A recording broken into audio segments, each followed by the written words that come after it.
ನಮಸ್ಕಾರಮ್ಮ. ನಮಸ್ಕಾರ ಸರ್. ಬರ್ರಿ ಕುಂಡ್ರಿ ನೀರ್ ಕುಡ್ರಿ. ಅಧ್ಯಕ್ಷ ಬನ್ನಿ ಇದಾರೆ. ಕುಡ್ರಿಯಪ್ಪ ಇದ ಬರ್ರಿಯಪ್ಪ. ಇರ್ಲಿ ಬಿಡಮ್ಮ. ಬರ್ರಿ ನಮಸ್ಕಾರ. ತಾಯಿ ಚೇರ್ ತಂಬರ್ರಿ ಒಂದು ಚೇರ್ ಸಾಹೇಬ್ ಇರ್ಲಿ ನೀರ್ ಕುಡ್ರಿ ಸಾಹೇಬ್ ನೀರ್ ಕುಡ್ರಿ. ಇರ್ಲಮ್ಮ ಈಗ ನೀರ್ ಕುಡಿದು ಬಂದೆ ಇರ್ಲಿ. ಅಲ್ರಿ ಈಗ ನಾವು ಪೊಲೀಸರು ನೇರವಾಗಿ ನಿಮ್ಗೆ ಹಿಂಗ್ ಮನೆಗೆ ಬರ್ತೇವಲ್ಲ ಹೆಣ್ಮಕ್ಳಿಗೆ ಏನು ಭಯ ಅನ್ಸೋದನ್ರಿ? ಏನಿಲ್ರಪ್ಪ ನಮಗೇನ್ ಭಯ ಇಲ್ಲ. ಯಾಕಂದ್ರೆ ಈಗ 1.5 ವರ್ಷ ಆತ್ ನೋಡ್ರಿ ಸಾಹೇಬ್ರ. ತಿಂಗಳಿಗೆ ಒಮ್ಮೆ 2 ತಿಂಗಳಿಗೆ ಒಮ್ಮೆ 15 ದಿವಸಕ್ಕೊಮ್ಮೆ ಮನಿ ಬಂದು ಭೇಟಿ ಕೊಡ್ತಾರ್ರಿ. ಆರಾಮದಿರಿ ಅನ್ನೋದು ಕೇಳ್ತಾರ, ಏನು ಸಮಸ್ಯೆ ಅನ್ನೋದು ಕೇಳ್ತಾರ, ಆರೋಗ್ಯದ ಕೇಳ್ತಾರ್ರಿ. ನಮ್ಗೇನ್ ಭಯ ಅನ್ಸಂಗಿಲ್ಲ ಬಿಡ್ರಿ ಸಾಹೇಬ್ರ. ಅದರಿ ಈ ಪೊಲೀಸ್ ಬಗ್ಗೆ ಭಯ ಹೋಗಲಾಡಿಸೋ ನಿಟ್ಟಿನೊಳಗ ನಮ್ಮ ಇಲಾಖೆಯವರು ತೆರೆದ ಮನೆ ಬಾಗಿಲು ಅಂತ ಒಂದು ಕಾರ್ಯಕ್ರಮ ಮಾಡ್ಯಾರ. ಮಹಿಳೆಯರನ್ನ ಮಕ್ಕಳನ್ನ ಕರ್ಕೊಂಡ್ಬಂದು ಒಂದು ಠಾಣೆಯ ಪರಿಚಯ ಮಾಡಿಸ್ಕೊಡ್ತೀವಿ. ಉದ್ದೇಶ ಏನಂದ್ರೆ ಸರ್ಕಾರದ್ದು ಇಲಾಖೆದ್ದು ಮಕ್ಕಳಿಗೆ ಹೆಣ್ಮಕ್ಕಳಿಗೆ ಪೊಲೀಸ್ ಇಲಾಖೆ ಬಗ್ಗೆ ಇರುವಂಥ ಭಯವನ್ನು ಹೋಗಲಾಡಿಸೋ ನಿಟ್ಟಿನೊಳಗೆ ನಾವು ಈ ಕಾರ್ಯಕ್ರಮ ಮಾಡ್ತೀವಿ. ಭಾಳ ಖುಷಿ ಆದ್ರಿ ನಿಮ್ಮನ್ನು ಕೇಳಿ.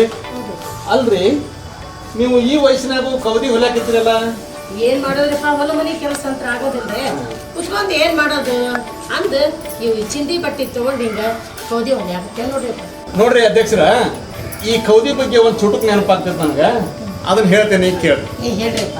ಬಗೆ ಬಗೆಯ ಬಣ್ಣಗಳು, 10 ಹಲವು ಚಿತ್ತಾರಗಳು, ಹರಿದ 100 ತುಂಡುಗಳು, ಹಿರಿಯ ಕಿರಿಯರ ನೆನಪುಗಳು, ಶ್ರಮದಿ ಒಂದು ಕೂಡಿಸಿದಳು, ಕಳೆದ ಎಷ್ಟೋ ಋತುಗಳು, ನಮಗೆಂದು ಬರಿ ಕನಸುಗಳು, ಅಜ್ಜಿ ಹೊಲಿದ ಕೌದಿಗಳು.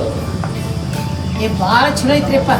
ಅದೇನ ಹೇಳಿದ್ರಲ್ರಿಪ್ಪ, ಅದನ್ನ ಒಂದ್ ಸ್ವಲ್ಪ ಇನ್ನೂ ಸ್ವಲ್ಪ ಬಿಡಿಸಿಯಾಗಿ ಹೇಳ್ರಿಪ್ಪ. ಆಯ್ತಮ್ಮ ಹೇಳ್ತೇನೆ, ಬಿಡಿಸಿ ಹೇಳ್ಬೇಕಾ? ಈ ಕೌದ್ ಅನ್ನೋದು ಏನೈತಲ್ಲ, ಇದು ಒಂದು ಊರು ಇದ್ದಂಗ. ಹೌದಾ? ಈ ಬಟ್ಟೆ ತುಣುಕದಾವಲ್ಲ ಬೇರೆ ಬೇರೆ ಸಮುದಾಯದ ಜನ ಇದ್ದಂಗ. ಉದಾಹರಣೆಗೆ ಹೇಳ್ಬೇಕಂದ್ರ ಈ ಬಟ್ಟೆ ಒಳಗ ಒಂದು ದಪ್ಪ ಐತಿ, ಒಂದು ತೆಳ್ಳಗೈತಿ, ಒಂದು ಬಣ್ಣದ್ದೈತಿ, ಒಂದು ಪ್ಲೇನ್ ಐತಿ. ಹೌದಾ? ಆದ್ರೆ ಒಂದು ಬೆಲೆ ಬಾಳೋದೈತಿ, ಒಂದು ಕಡಿಮೆ ಬೆಲೆದೈತಿ. ಇವುಗಳನ್ನೆಲ್ಲ ಜೋಡಿಸಿ ಕೂಡಿಸಿ ಹೊಲದಂಥ ದಾರ ಮಾತ್ರ ಒಂದೈತಿ, ಅದು ಭಾಳ ಗಟ್ಟಿ ಐತಿ. ಈಗ ನಾ ಏನು ಹೇಳೋದಂದ್ರೆ ಈ ಇಡೀ ಕೌದಿ ಒಂದು ಊರಾದ್ರೆ ಈ ಕೌದಿಯಾಗಿನ ಬಟ್ಟೆ ಅದಾವಲ್ಲ ಎಲ್ಲ ಸಮುದಾಯದ ಜನ ಇದ್ದಂಗ. ಈ ದಾರ ತರಿಲಿ, ದಾರ ಹೇಳ್ತೇನೆ. ಈ ದಾರ ಏನೈತಲ್ಲ ಇದು ಭಾಳ ದಪ್ಪ ಐತಿ ಮತ್ತು ಭಾಳ ಗಟ್ಟಿ ಐತಿ. ಇದು ಕಾನೂನು ಇದ್ದಂಗ. ಇದ್ರ ಉದ್ದೇಶ ಇಷ್ಟ, ಕಾನೂನು ಎಲ್ಲರಿಗೂ ಸರಿ ಸಮಾನವಾಗೈತಿ ಅಂತ ಹೇಳೋದ. ಈ ಬಾರಿ ಖುಷಿ ಆಯ್ತಪ್ಪ. ಮತ್ತೇನ ನೀವು ಸಾಲಿಗೇನ ಹೋಗಿ ಅಲ್ಲಿ ಏನೋ ಕಾರ್ಯಕ್ರಮ ಕೊಡ್ತೀರಂತ, ಆಮೇಲೆ ನಮ್ಮ ಸಸಿ ಒಂದು ಧರ್ಮಸ್ಥಳ ಸಂಘಕ್ಕೆ ಹೋಗ್ತೈತ್ರಪ್ಪ. ಆ ಸಂಘದಾಗೂ ಹೋಗಿ ಏನೇನ ತಿಳಿಸಿ ಹೇಳ್ತೀರಂತ, ತಿಳುವಳಿಕೆ ಕೊಡ್ತೀರಂತ, ಕಾರ್ಯಕ್ರಮ ಮಾಡ್ತೀರಂತ. ಹೌದಮ್ಮ, ಹೌದು.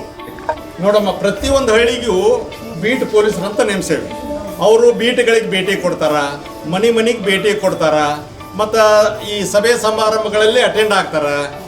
ಆಮೇಲೆ ಏನು ಮಾಡ್ತಾರಂದ್ರೆ ಬೀಟ್ ಸಭೆಗಳನ್ನು ಮಾಡ್ತಾರೆ.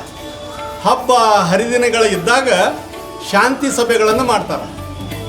ಅದರ ಜೊತೆಗೆ ಆಸರೆ ಅನ್ನುವಂಥ ಒಂದು ಕಾರ್ಯಕ್ರಮನೂ ಕೂಡ ವಯಸ್ಸಾದ ಅಜ್ಜ ಅಜ್ಜಿ ಇರ್ತಾರಲ್ಲ, ಅವ್ರು ಸಿಂಗಲ್ ಆಗಿರ್ತಾರೆ, ಅವರಿಗೆ ಕೂಡ ಧೈರ್ಯ ತುಂಬುವಂಥ ಕೆಲಸ ಮಾಡ್ತಾರೆ. ಆಮೇಲೆ ನಿಮ್ಮ ಮಕ್ಕಳಿಗೂ ನಾವು ಏನು ಮಾಡ್ತೇವೆ ಅಂದ್ರೆ ಶಾಲೆಗಳಿಗೆ ಹೋಗಿ ಅರಿವು ಮೂಡಿಸುವಂಥ ಕೆಲಸ ಮಾಡ್ತೇವೆ. ಮಹಿಳಾ ಸಂಘ ಸಂಸ್ಥೆಗಳು ಕೂಡ ಅರಿವು ಮೂಡಿಸುವಂಥ ಕೆಲಸ ಮಾಡ್ತೇವೆ. ಅದ್ರ ಉದ್ದೇಶ ಇಷ್ಟ. ಈಗ ಅಲ್ಲಿ ನೋಡ್ರಿ, ಅದು ನಂಬರ್ ಏನು ಬರ್ದಾರಲ್ಲ ನಿಮ್ಮ ಮೊಮ್ಮಕ್ಕಳು, 11 10 98 19 30 ಅಂತ ನೋಡ್ರಿ. ಕ್ಯಾಲೆಂಡರ್ದ ನಂಬರ್ ಬರ್ದಾರ ನೋಡ್ರಿ ಅಪ್ಪ. ನಂಬರ್ 112 ಅಂದ್ರೆ ಅದು ಪೊಲೀಸ್ ಸಹಾಯವಾಣಿ ಅಮ್ಮ. 1098 ಅಂದ್ರೆ ಅದು ಮಕ್ಕಳ ಸಹಾಯವಾಣಿ. 1930 ಅಂದ್ರೆ ಸೈಬರ್ ಕ್ರೈಮ್ ಸಹಾಯವಾಣಿ. ಅವನ್ನೆಲ್ಲ ಅದ್ರ ಬಗ್ಗೆ ಮಾಹಿತಿ ಕೊಡ್ತೇವೆ. ಆ ಮೊಮ್ಮಕ್ಕಳು ಬರ್ದಾರಮ್ಮ. ಹೌದಾ? ಆಯ್ತಮ್ಮ, ಆಯ್ತು ಸರ್. ಭಾಳ ಸಂತೋಷ ಆಯ್ತು ನೋಡ್ರಿ. ನೀವು ಬಂದ ಸ್ವಲ್ಪ ಮಜ್ಜಿಗೆ ಕೊಡ್ರಿ ಅಪ್ಪ. ಬೇಡಮ್ಮ, ನಾವು ಬಂದಿದ್ದಕ್ಕೂ ನಿಮ್ಗೆ ಖುಷಿ ಆಯ್ತು. ಹೆಂಗೋ ಬಂದೇವಿ. ಈಗ ನಿಮ್ಗೆ ಎಲ್ಲರೂ ಇಲ್ಲಿ ಮೀಟಿಂಗ್ ಬಂದೇವಿ, ಎಲ್ಲರನ್ನೂ ಸೇರ್ಕಿ ಒಂದು ಫೋಟೋ ತಗೊಂಡು ನಾವು ಇಲ್ಲಿಂದ ಹೋಗ್ತೇವಮ್ಮ. ಹಂಗ ಮಾಡಿ. ನಮಸ್ಕಾರ. ಆಗಾಗ ಬರ್ತಾ ಇರ್ರಿ. ಆಯ್ತಮ್ಮ.